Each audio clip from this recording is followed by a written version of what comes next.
I've been the mental health chaplain at San Antonio VA for about 7 years and just took over as the permanent chief here, following the big shoes of Chaplain Juliana Lesher.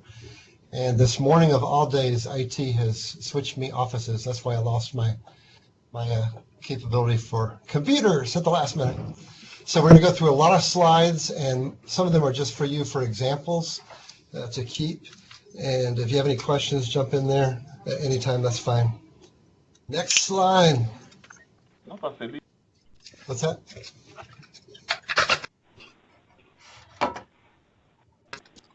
We're actually talking about documenting, and also I'll give you a quick and dirty intro to mental or behavioral health, depending on what your service calls it. Okay. So when it comes to charting, we are the experts in two fields, spiritual, religious fields, on the interdisciplinary team. So don't be bashful in sharing your opinions, your insights, and staff, believe it or not, will read your notes. Sometimes that's surprising to me, especially if you keep them insightful and understandable and brief. I have trouble with the latter, and that has been my learning curve, to try to say more with less words. In certain settings, your notes can actually help yourself if you're following up with veterans, with patients over and over again. That would be the case, especially with outpatient. And I tell our students here, if it's not in the chart, it didn't happen. Even a hallway encounter, I think that should be documented. Anytime you talk to a veteran, if at all possible, document it. Next slide. It got really small again. Okay, well, it shouldn't have.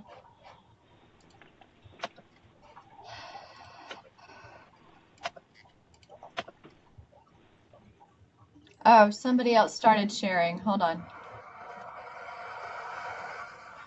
So they're saying there's no access on the phone line, but they can hear through Skype, right? Yes.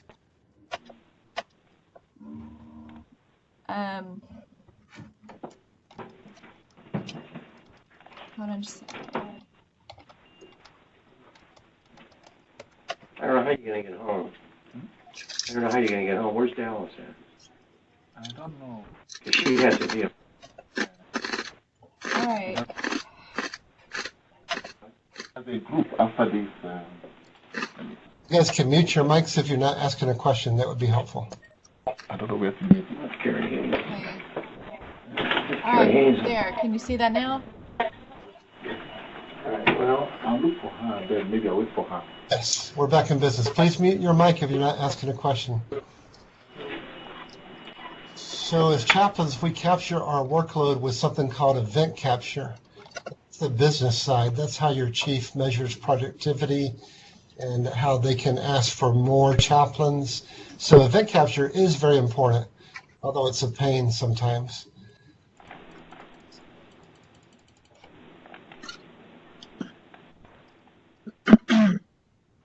So CPRS is our clinical side. That's how we capture the cases. We'll talk mostly about CPRS today.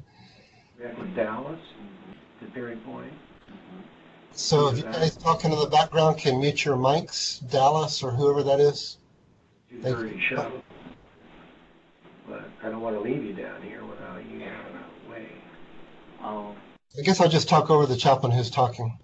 So matching times was important in the old days when we're linking notes. It's not as important now, but what is important is that your event capture time segments do not overlap. Sometimes your time will be thrown out if the time segments overlap. So be careful as you're putting in your workload that you've captured, and I'll talk about what to capture with that time in a minute, but that you don't overlap patients. Next slide. So here's the codes that we most commonly use for contacts. The first ones there are for progress notes with follow-up visits. The last three are more for spiritual assessments. The National Chaplain Center does talk about a way to use spiritual assessments, the time frame. I saw something in the chat box about group codes, and yes, you can use group codes too. The two most common are CH120, 121, and CH120 gives you 15 minutes per patient with a volume of 1. CH121 gives you 10 minutes per patient, and then CH125 is for IDTs, interdisciplinary team meetings, and that only gives you 5 minutes per patient. So the relative value unit, Brad is asking about RVU on the right side. That's the value for one patient with a volume of 1. So when you go into vent capture, your volume is always set at 1. You can multiply that volume to cover, like for instance, if you go to an IDT and you only chart on one patient, you have a volume of 1, you're only going to get credit for 5 minutes. So if you were there for an hour, you can use a volume of 12, because 12 times 5 is 60. Who said you wouldn't need math in life? And so if you have a spiritual assessment that lasts 45 minutes, including your documenting time and your time to and from the patient, you can notice on the right side there's not a 45-minute code. So what are you going to do? You can use the 15, the Chap 122, that gives you 15 minutes, and increase your volume to 3, and that will cover you for 45 minutes. Or sometimes you may have a long talker, inpatient or outpatient. You're there for an hour and a half. So use Chap 123 that gives you a volume of 1 for 30 minutes, and multiply your volume to 3 to cover your entire 90 minutes. Hope that makes sense. Feel free to email me with questions, volumes, group notes. Group notes are one of the hardest things I've ever done. If you want more information about group notes, email me and I can send you a separate presentation on documenting and writing up your group note. So next slide. Oh, Kristen said that she put in the CPRS folder a group note. They're in the CPRS folder in the classroom. There's a how-to on how to do group notes, and I'll be glad to walk anyone through them as well, Carrie. Awesome. So the thing I like about the VA is usually we're not into quantity so much. I know another hospital in town here, the students who have come over from there tell us that they got to see so many patients in a day, and so they are going to be pressured to spend just 5 or 10 minutes per patient. For the most part, in your VA settings, you're going to have more time if you need it for those quality visits. So in my setting, in mental health inpatients, I'll have a bunch of sleepers, but I might have, and I'll pray in advance, Lord, please give me a quality visit or 2 or 3 today where you have set it up. And I found if you pray for that, it will often happen. So in your procedure code and the volume or your code that you use, include these 4 things. Include your chart review time if you do that before you visit or after you visit the patient, your transit time to get there and back, your visit time, certainly, and your documenting time. So if you spent 30 minutes with a patient, but it took you 5 or 10 minutes to get there, 5 or 10 minutes to get back, another 5 or 10 minutes to write the note, you're looking at an hour note. So use that volume multiplier if you need to cover your whole workload in event capture. Next. Here are the notes on spiritual assessments to follow those time frames. The National Chaplain Center has set up for us. For example, ICUs, you need to see that patient within 24 hours of admission. Mental health inpatients, it's 48 hours. For a resident, you've got more like a 2-week time period, and then there's renewable times. Like for mental health, I know every 2 weeks, if they're still here as an inpatient, we have to see them again for a spiritual assessment. Make sure your spiritual assessment is approved at the National Chaplain Center level. And make sure you've got those permission questions in there. This is the way as chaplains we capture that consent was given. Consent was given to use the spiritual assessment tool.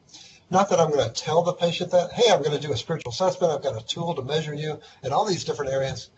No, that's kind of implied when they take time to meet with me and they say, yeah, I'll talk with you, chaplain. And they will answer my questions about their own preference, of religious preference if they have one, or what's important to them spiritually. Sometimes maybe to talk with family. We're kind of careful about that here, but sometimes you need that, especially if you're going to have a family conference. And contacting the local clergy. I've done that on a very rare occasion. Usually I'll encourage them to, and they've got the accessibility with their own phone to do that. Often we will change their faith preference in the patient record if they've given us permission to do that. I like to keep that updated if at all possible. And then, of course, the last question to receive care from a VA chaplain. These were originally put in because of a lawsuit where someone implied that VA chaplains were forcing themselves on patients against their will, proselytizing. We know that we don't do that as VA chaplains, and so we prove it with these set of questions that the patient did give consent to meet with us, to receive care from us. And if they're talking with you, that is implied consent to receive care from you. Next slide. Thank you, Kristen, for answering those chats. So our care is similar in form to providers of any other clinical practice. We do assessments as we meet with a patient. We plan for how we're going to meet their spiritual needs, their religious needs. We intervene as we need to address their concerns. We reassess over time if they're still our patient for a while. We document. Nobody really likes to take the time to document, but it's so important. People do read your notes, and we're accountable to the system. And we'll talk about accountability and need to know basis in our confidentiality in a few minutes. So because we're similar, we are members of this team. Look at that. We all put our hands around each other, one happy team. I've had teams that felt very connected and some teams that felt a little distant. And I think the key there is developing relationships in your team meetings and outside your team meetings, letting them know that you care about them as a chaplain as well as the patients that you see. And of course, we don't document on staff care, but it is very important to build those relationships. Each discipline will see that patient from a different viewpoint. That's why what you do is very important. You add a unique perspective as you look into that spirituality of that person, and you consider them as a whole person. Sometimes disciplines don't do that. And so we round out the conversation, bringing up other aspects of their lives that the other team members may not have thought about. So in the note, we want to include their story, the patient's story, their lament. What is their cry out for help? What is the anguish of their soul? We want to talk about their spiritual care issues that they're facing and the plan of care that we have to address those issues. And it really helps if you can read other team members' notes. It will help you in your own documenting. You'll get ideas for how to say different things, but it'll also help you to see the patient from different angles as well. I don't usually do that beforehand unless it's an outpatient visit and I have more time for it. But certainly afterwards, I want to read the charts and see if I'm getting the same story from the patient as other providers are. And if you have a unique angle, you may want to address that with a team. So yeah, Tracy brought up documenting time, and whatever time it takes you to get to that patient and get back to your office to document, those are included in your event capture workloads. So that's part of your time that you want to capture. Next slide. Oh, you already put it up there. So walking the fine line, I think we need to speak and write spiritually as a chaplain. We have that unique perspective. So I've seen chaplains, and I'm sure I've done it too, that have captured phrases from other disciplines. For instance, social workers talk about the person being oriented times 4, and they'll go into detail what that means. And one of our chaplains here did that for a while. And I challenged her at one point and said, you know, you're not a social worker per se. Your note sounds almost like a social worker's note. On the other hand, we don't want to use terms that are so unique to being a pastor or being a clergy person that would not be understandable by other disciplines that would read the charts. So if we use a word like theodicy, we need to explain what that means in our chart. Say there's issues with anger with God, and that's what we're talking about here. So remember, your charting is primarily for the team as well as for you for follow-up. Next slide. And so here's a bunch of different ways we capture notes. We're going to focus on one that is shared by a lot of different disciplines. It's the one in the center. If you hit the button, I think it'll illustrate that. We're going to look at the SOAP note. And then the next slide talks about what SOAP means. You may have different formats prescripted by your chaplain service, so that's what you need to follow. locally. But I'll talk about how SOAP can help capture the visit from the patient's perspective as well as your own. Next slide. Oh, one back. So the S is for subjective. And here, if you can capture a quote by the patient, by the veteran, Lowell Cronick calls that the red thread of the patient's lament. And you see a picture there of the old Band-Aids. When you pulled on that red thread, the patient's story unfolded. So the quote would be, and I'll give you some examples of that in a minute, what the patient is feeling, what is their lament, their cry of the soul. And objective is what you've observed about the patient, about what they're saying, about how they look, about their environment. The A is your assessment based on both S and O. And then the P is your plan. How are you going to follow through with this patient? How are you going to take care of their needs?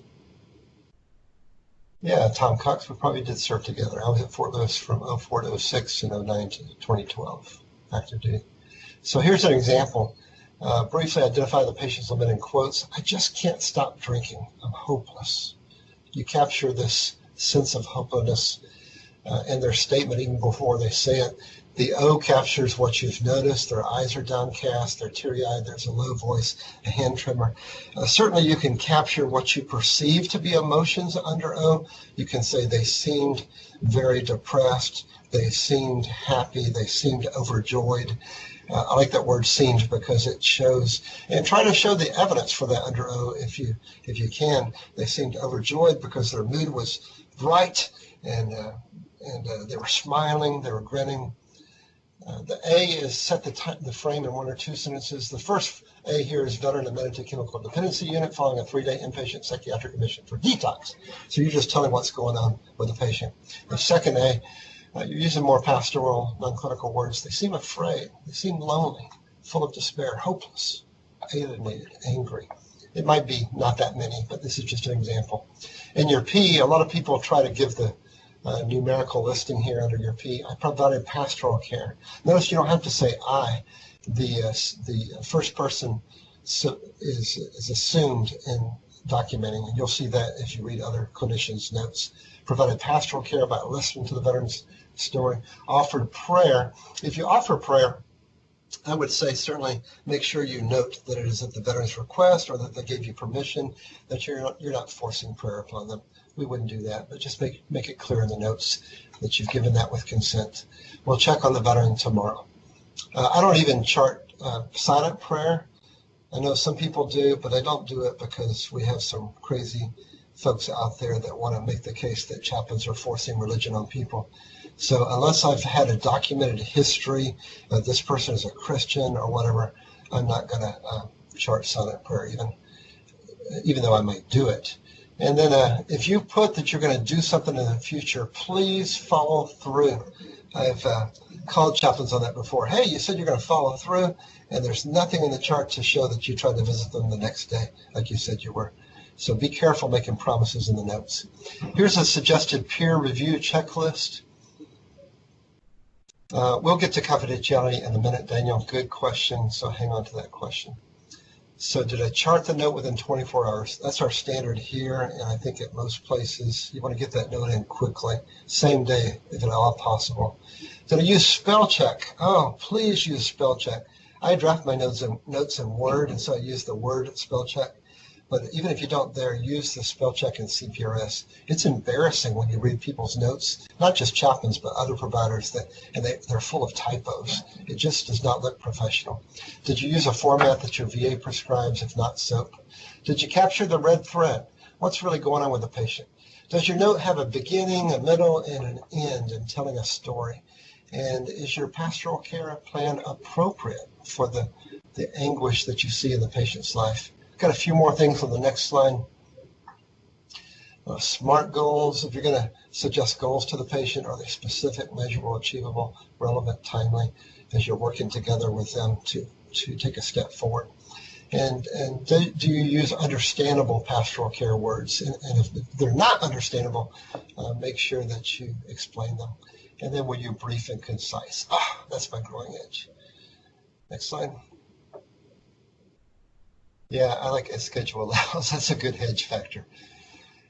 And Here, I'm going to give you a bunch of examples. We'll just go through them briefly. They're really for you to have in your slide deck, and you can look at them. You can send me questions or say, hey, this is a terrible note if you want to. These are based on real life notes in our system. I just asked people here to sign me to their notes over a period of 2 weeks. So I captured a bunch of different settings. This is an inpatient mental health spiritual assessment, and it's a complete one. I just wanted to show you. We put the SOAP note up front, and sometimes you can combine if you don't have a good S quote that you want to use, or if you're rushed in time. And then you can see how we listed out the P statements here. This is from one of our students. Via Serena, I put for your benefit that's our spiritual, that's our inpatient residential program. So here afterwards, we've put all of our mandatory questions, the yes/no questions that we have here, and some of the factors, some of the spiritual faith factors that we have in our assessment here. This is one that's been approved at the national level. You don't want to go through this as a checklist, I wouldn't say, but in conversation, you find these things out. Next slide. Here's some more things that came up in the conversation, and the significant spiritual injuries. These are rich questions to address in our spiritual assessment that you've noticed in the conversation here. They've talked about grief and despair.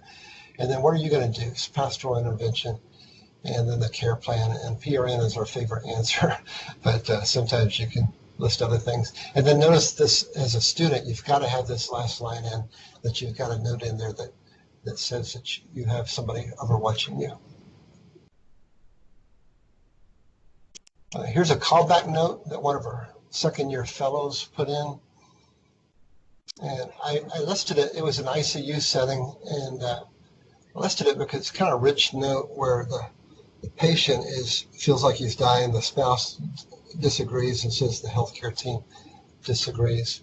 So there's not a lot under P to resolve this situation. I would hope that the chaplain could go back the next day and talk more and then keep encouraging that patient. Next question. We're going to get to confidentiality. Hold on to that. Here's an outpatient mental health where you've got more time with a veteran and maybe follow-up visits. And this chaplain is talking with a veteran about one of our outpatient groups called Reboot, and going over some of the material together with him, and also hearing about some of the molestation he's faced from a person from the clergy. And here's one from an inpatient medical floor consult. Notice that they didn't even use the SOAP note in this case, just a brief paragraph to talk about issues that were addressed. Veteran seemed buoyed, what a rich word that is, by the emphasis on hope and pulling additional resources. Next one. Here's a pre-surgery note. We keep our pre-surgery notes very brief. We've just started doing this in our facility in the last couple of years, a pre-surgery visit for all those who are interested. And then we started getting consults to make sure that we didn't overlook some that really wanted it for their surgery that was scheduled. And so sometimes our chaplains will use a group note to just briefly put in a statement that captures what they did across patients. Here's a palliative care spiritual assessment. A lot of pain going on. And here's an example where the chaplain did a lot of intervention. In the eye care, this chaplain was an advocate with the staff on behalf of the family. And really that was the biggest role of the chaplain in this case. Next one. Yeah, third person writing. I write in the first person, but I don't put I or we. I just say, did this, did this, did this. But you can certainly say chaplain did this if you want to. I think the word chaplain is a waste of space as I started reading other providers' notes. So that's my own opinion. Number 7, palliative care team family meeting note. And this is a family intervention. And number 8 is a palliative care IDT note. So just a couple of examples from our IDT, from our palliative care world. Yes, you guys have access. Kristen can tell you how these slides are on the website. This is our Catholic consult note, and it's it's formatted in advance where the Catholic chaplains can just check the box. And we're trying to make sure that every new Catholic patient gets this anointing of the sick upon admission. That's our goal here within 24 hours. And so we don't have to do so many callbacks. Number 10 is a spiritual assessment of spinal cord unit. And number 11, ICU visit, spiritual assessment. I'm not giving you all the mandatory yes/no questions that they're the same as we used on that first mental health inpatient visit. Here's a substance use treatment program that the chaplain sees them for a spiritual assessment upon intake. So they're going to be there as a resident. And then she updates them every week or two. And you can see how she has helped them to set goals in different areas. So as we talk about confidentiality, it is a team basis. That confidentiality in the VA extends to the IDT, and that is a need-to-know basis. That's why we have training all the time not to go into your friends' charts or your team members' charts unless you have a valid reason. And so it's need to know. It's very different from military where it's a privileged communication for every military member. So I try to discuss this with a veteran, especially if I know that they're new to the VA setting or if they're still in the military. We see a few here that are, we're a holdover facility when our local military hospital is full. So I try to document that. I don't always get it in there, but the limits of confidentiality have been discussed. And the way I present it is, hey, here's the limits. You can tell me if you don't want something in the chart. The only time I'm not going to put it in, or the only time I've got to put it in, is if you're thinking about hurting yourself or hurting someone else. And that's my limits of confidentiality. I've captured that from other healthcare providers. I'll give you, well, at the bottom there, it says that we are under, VA is under state laws voluntarily. So if you've got an abuse situation, you may have to document that. There is a seal of confession that protects you if you're taking a confession, to the extent that you don't even document that you took a confession. The word confession is not even supposed to be in the notes. So our Catholic chaplains have helped us to understand that better. It really is between you and your endorser, what you will and will not document, but you want to make sure that your patient understands that and that they're comfortable with it. And I'll mention on the next slide that the patients can check their notes. So yeah, we document when people are asleep. We just said they're asleep and couldn't do the assessment. I like that assessment question that says spiritual assessment could not be done. The treatment team is the key here. And usually I'll introduce myself. Hey, Chaplain Kerry Haynes, part of your treatment team. And I will be charting just like everybody else does on the team. If there's something you don't want in the note, we can talk about that. And that's usually how I preface my introduction. Avoid keeping secrets from the team. That's called staff splitting or triangulating, where a veteran or a patient convinces you that another staff member is doing something wrong against them and they don't want you to tell them about it. So just please don't let yourself get caught in the middle there. Just tell them you've got to talk with the team about this. And it's part of your role as their advocate. And inform them about confidentiality. So document only what you're comfortable that they will read.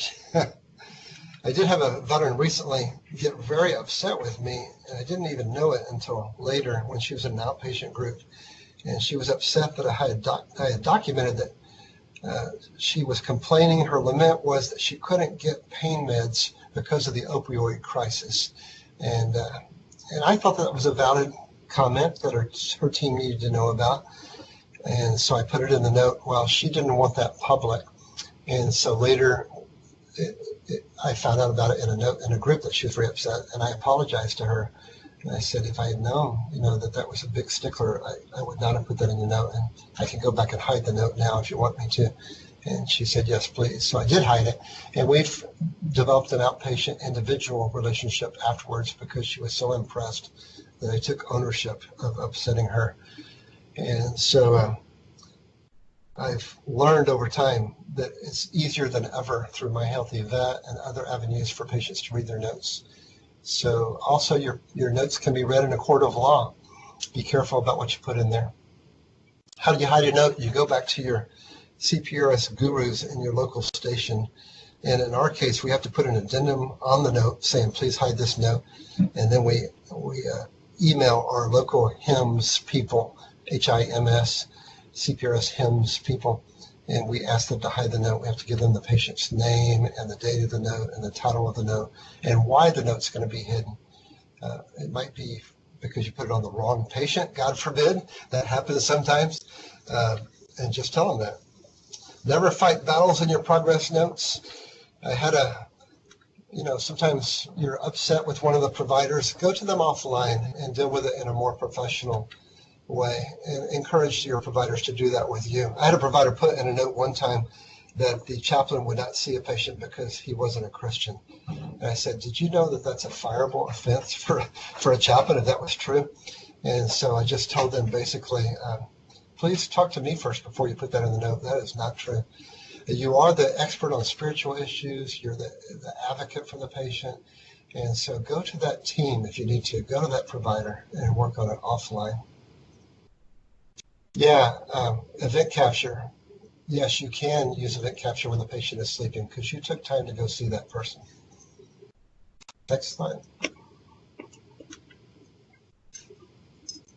So this is a quote that Juliana captured from some nurses, one of their documents, and she admitted it for chaplains. I stole it shamelessly from her, got her permission, of course. I love it. You'll never be bored. You will experience frustration.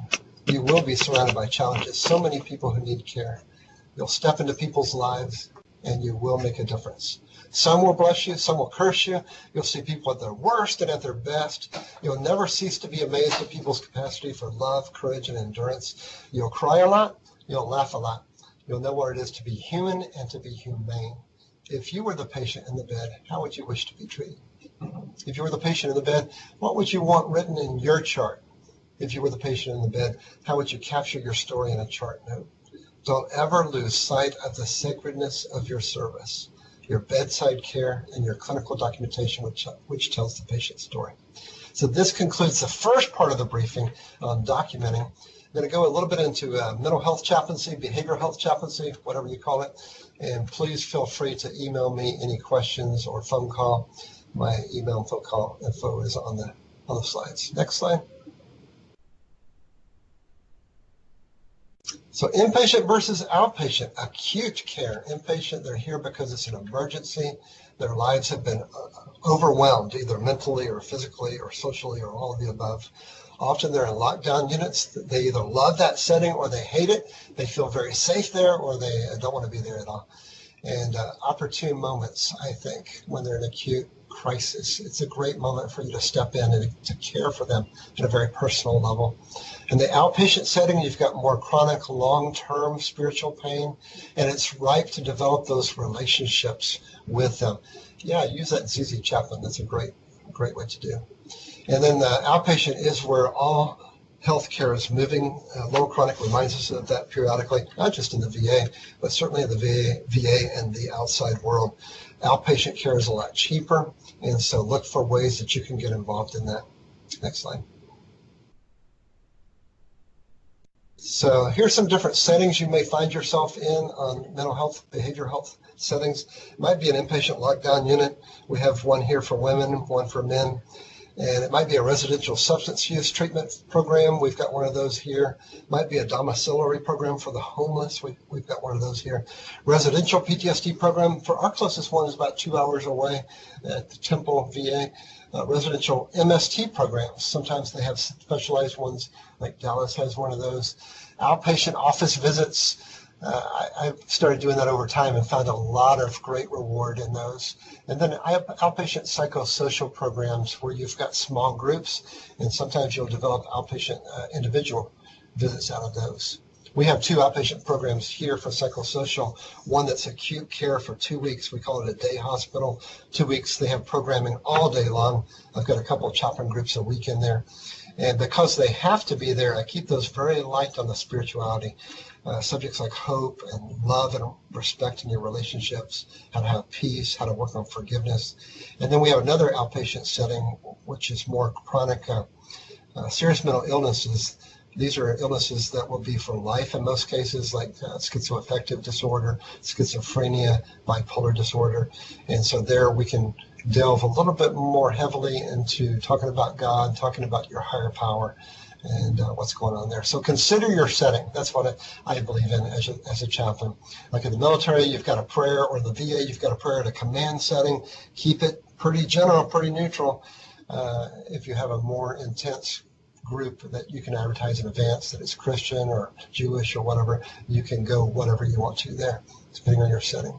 These are some common diagnoses. I'm going to go just into each one briefly on subsequent slides. We are not diagnosticians, so never diagnose, but it does help to understand. And you can look some of these up online to get more acquainted if you don't have a diagnostic and statistical manual, a DSM. Next slide. So here's psychosis, or you may hear that someone has a psychotic episode. It's a loss of contact with the reality around you. You can't really distinguish between what's real and what's imaginary. So it could include delusions, which are false beliefs or false ideas. Like many times I've met people who thought they were Jesus, or thought they were Mary, or other famous people in the Bible. So delusions could be there. Hallucinations, on the other hand, are seeing things or hearing things that are not true. Or a command hallucination would be someone is telling you, voices are telling you to do something, usually to hurt yourself, to cut yourself, or to kill yourself, or to hurt others. So disorganized speech is there with psychosis, disorganized or catatonic behavior, like we had one person walking around like a chicken and spitting every 3 steps. Just didn't make any sense. And she didn't know why she was doing it in that case. And there's an increased potential for depression or suicidal ideation. You'll hear SI talked about a lot. That's suicidal ideation, thinking about suicide. Next slide. Schizophrenia, schizoaffective disorder. Those are the 2 top ones under psychosis. Avoid debates. You know, if somebody thinks they're Jesus, okay. And sometimes they may press you for a debate. Do you think I'm Jesus? Well, I think you think you're Jesus. I believe that you believe it. That's where I usually go. And then just try to move towards, yeah, Jesus is a great person. He's a son of God. He's, agree with him where you can agree with him, and keep it neutral. Don't go along with the delusion or the hallucination. Try to find ways to empathize with them in their pain. Just try to love on them. That goes a long ways with mental health. Just love them as a person. Next slide. Mood disorders. So here we're thinking about this disturbance in one's mood, one's affect. This would be more like bipolar, which used to be called manic depressive back in the day. I can't hear nothing. It's Roger Ward. And major depressive disorder is another one that has that serious depressive stage and sometimes psychosis attached to it. And bipolar, by the way, doesn't change rapidly throughout the day. It's going to be more like days of depression and then sometimes a day or days or weeks of bipolar, and so of the manic phase. So it's not so quick on the change. If you want to ask questions, jump in there audially or with a chat box. Substance use, we have that a lot on our inpatient mental health units because they want them to completely detox before they do. Did you have a question? Oh my. Roger, did you have a question? Hot mic. Your mic is hot. Ideally, you want a smooth transition if you've got a rehab facility. It doesn't always happen here. Sometimes they send them back home before they're ready for them at the rehab, and then they start using again. Chaplain's key role here is to help them to know they are loved and cared for by you, and if they're open to it, by a higher power, especially with all that guilt and shame they often have with substance use. Next slide. Anxiety disorders, phobias, agoraphobia, any kind of phobia out there, fears, panic attacks. The DSM used to have PTSD and OCD under here. Now they're moved out into separate categories. Next slide. So here's your PTSD. And it involves re-experiencing the trauma, like whatever happened to that person, whether they were blown up on the battlefield or their buddy died in their arms or they were raped, maybe in a peacetime setting, or they were in a terrible car accident and thought they were going to die.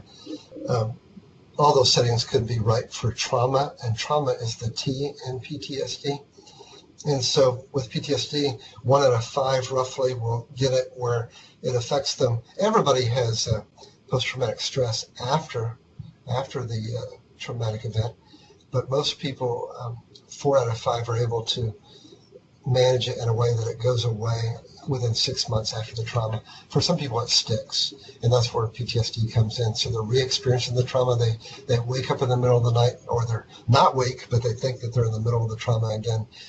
Suddenly in a mall, they're hyper-vigilant. They're highly anxious in crowd settings or in church. They avoid anything that reminds them of the trauma. Maybe they won't ever have a relationship again with an opposite sex because opposite sex hurt them, or the same sex. Often includes this concept of moral injury, where there's a lot of guilt or shame or rage or despair. Guilt or shame directed inward, it was my fault the trauma happened, or rage and despair sometimes directed outward, someone else's fault, and the world is no longer safe. The world is evil. I am evil. And the chaplain can be such a key in that area. Next slide.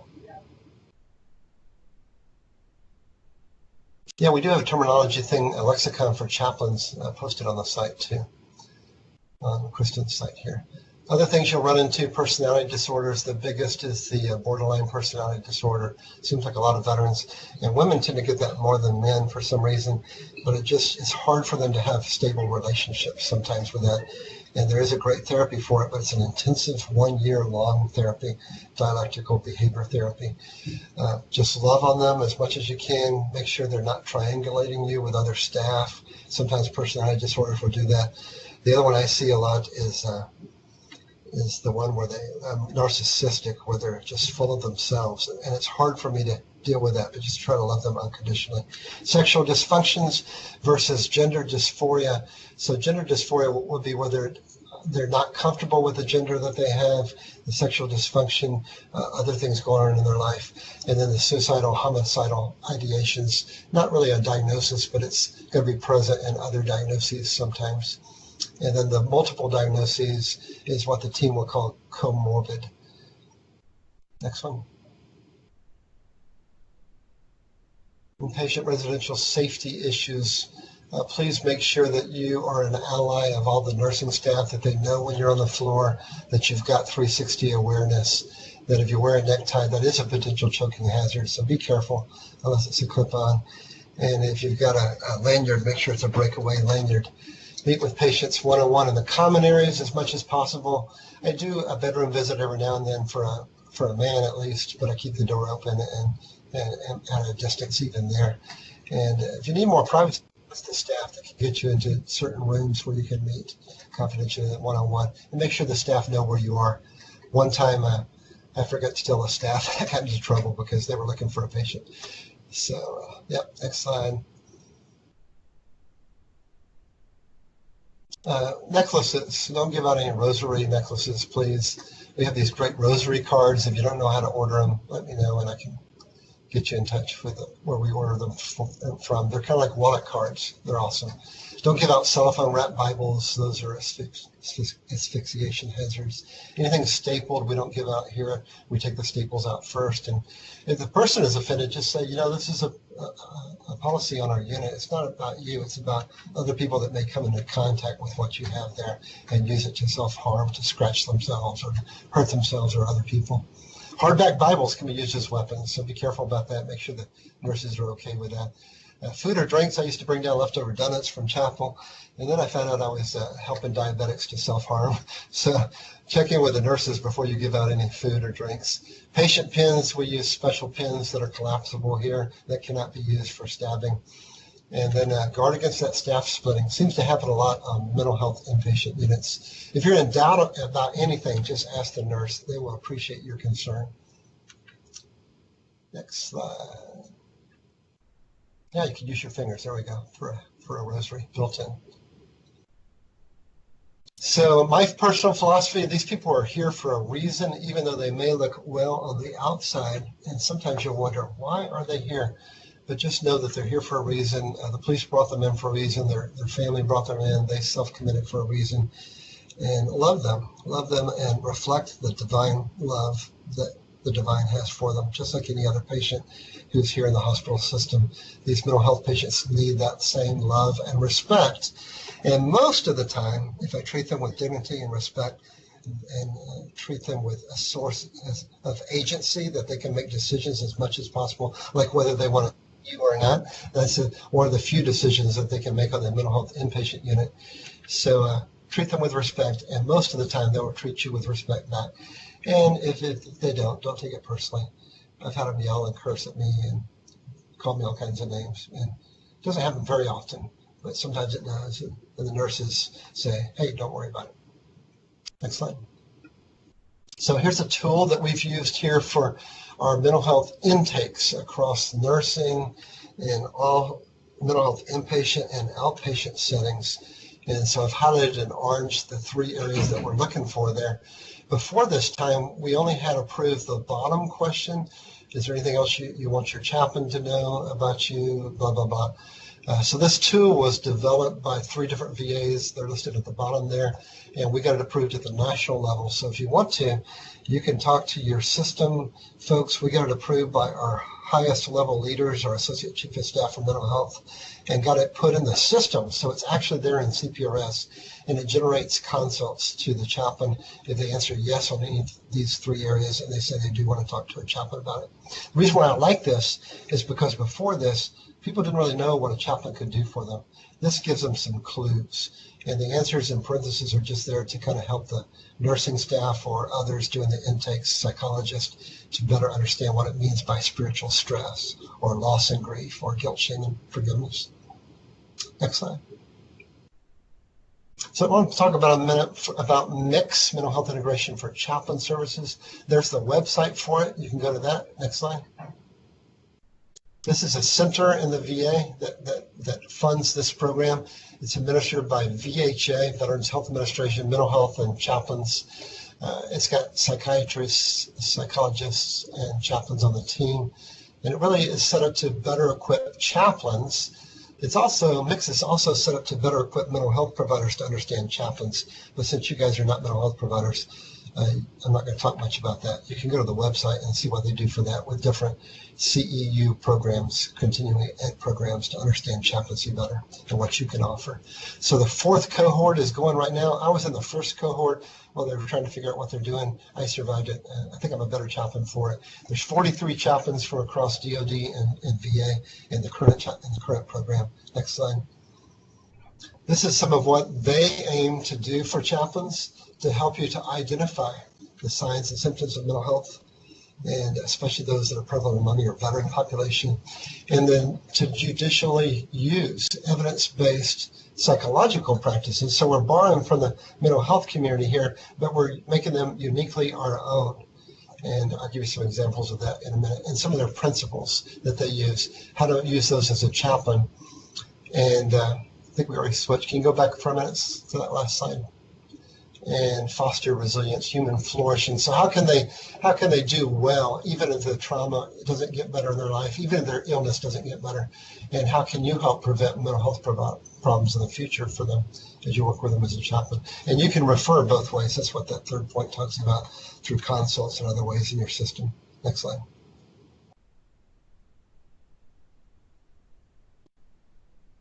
And so it also helps us to learn research and how to understand what's going on here in the veteran psychologically, psychosocially, provide good care, understand the jargon, and improve care overall. Next slide. So here's what the program entails. 3 times during the year, you get face-to-face. They fly you somewhere. You meet with all these 41 chaplains from across DOD and VA. 36 weeks of study, so about 3/4 of a year. You're going to be familiarized with these 3 modalities: acceptance and commitment training, motivational interviewing, and problem-solving training. And so you'll become really well versed in these 3. You'll learn from the very experts by video training and other training, the ones who develop these therapies and how we can use them as modalities, even though we're not therapists. You'll have bi-weekly consultation calls with a psychologist, Jen Wortman. She's outstanding. All their psychologists and psychiatrists absolutely love chaplains. And then you'll have a chaplain coach on the call. I'm a chaplain coach, and there's 3 others this year that are helping different groups, and so across VA and DoD. You'll present case studies and hear other case studies that are de-identified, that are real-life people that you're meeting with in your setting, and how you try to use one of these modalities in part as you met with them. And then you have the integration paper that's partially written 3 times a year, and then the whole thing comes together at the end. It's about 13 pages in all, so it's not too harmless. You write about 4 pages every 3 months. Next page. Here's the benefits to you and your site. You're going to develop into a mental health chaplain. You know, you'll be an expert in some mental health things in the course of chaplaincy. You'll understand better these practices, and you'll know how to let them inform your pastoral care without compromising your calling as a chaplain. I think that's a rich thing right there. And some of our DoD chaplains specifically have struggled with this in the beginning, and they have really grown to see how this could help in their settings on ships and other places. Increased collaboration with mental health providers. You're going to learn how to work alongside these social workers and psychologists and psychiatrists. And you're going to have a greater awareness of other chaplains in the field, including DoD and VA out there. Next. Kristen's in the program too right now. So that's all I was going to say about MHICS. Anything you want to throw in there, Kristen, in 1 minute or less about MHICS? Great program. I've enjoyed learning more about acceptance commitment therapy, problem-solving therapy, and motivational interviewing. I was a mental health fellow, and so MHICS has actually been able to help to expand what I learned as a chaplain mental health fellow, and to be able to use it to open our outpatient chaplain clinic that we have here, where we focus on moral injury and different types of moral injury. So, and I'm grateful to Carrie because he is one of my coach. Yeah, thanks, Kristen. And she survived me so far, and now she's my boss here. So it really helped me too. I was in my very first year of being a mental health chaplain when I got to go, and I really thought I knew what I was doing until I went to MHICS, and it took me to a whole new level. And this specialty I also oversee for NAVEC, the National Association of VA Chaplains. It does require MHICS or the equivalent. For instance, if you have a marriage and family life chaplain credentialing, or if you have an LPC degree in credentialing, licensed professional counselor, those act as an equivalent of MHICS. It requires 3 years of experience in the field of mental health. At least 50% of your time has to be directly in mental health settings with mental health patients. And it focuses on a collaboration with mental health, just like MHICS does. So the requirements are there on the NAVEC website, and also the National Chaplain Center SharePoint site. I would encourage you to go after it, especially if you've been through MHICS, because MHICS is designed to set you up for this so that you can do most of the paperwork in MHICS that you have to for this specialty certification.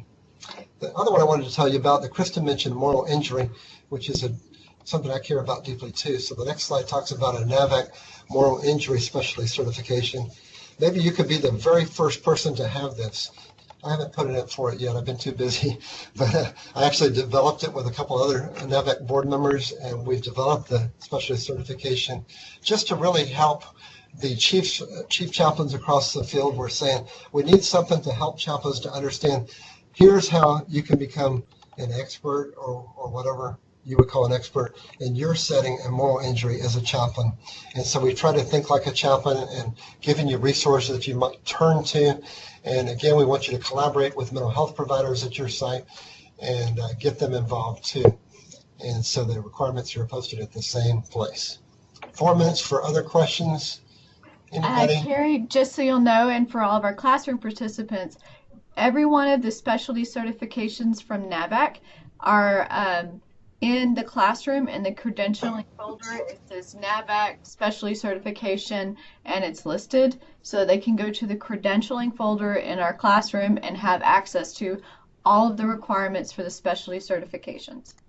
Yeah, to answer somebody else's question, MHICS, your local site does not pay for MHICS. If you're VA, you'll be funded through MHICS program. If you're DOD, it comes through a variety of sources. But for all of us VA chaplains, you're funded nationally, so you don't have to worry about funding. You just have to get accepted into the program. And applications are going to be coming out probably in the next 2 or 3 months. All right, well, we have about 2 minutes left. Does anybody else have a question for Carrie on mental health, on charting, or on the MHICS program? Yeah, time away for the program. Part of the requirement in MHICS is that I think it's 10%. Kristen, is that right? I believe so. Yes. 5 to 10% maybe. Your chief has to sign off on it and say that your local facility is going to protect 5 to 10% of your working time for MHICS. That was kind of a joke for me because I'm a workaholic, so I just did it on my own time, but I don't recommend that for you. I am getting better at self-care. I hope you are too. So MHICS, watch for it. It'll come out. Keith Etheridge usually puts it out for the National Chaplain Center in the next couple of months. All right. April, May. Thanks everybody for the kind words. Yeah, the face-to-face time is awesome. One of them happened in Orlando. They vary every year. Kristen, where have your first two been? The first one was in Nashville. The second one was in Tampa or St. Pete. I think your third one's going to be out west, right? I don't know. That's what I'm guessing. Yeah. And so they fly you there and everything. It's pretty cool. Okay. Well, I want to thank you, Chaplain Haynes. I think that's all we have for today. Is it all right if we share your contact information? I know it's on the slide. Absolutely. Okay. All right, we'll do that. Well, thank you guys for attending today. We did record today's presentation. It should be available this evening. If you'll go into the Moodle website, there will be a link for it. All right. You guys have a fabulous day. Thanks, everyone.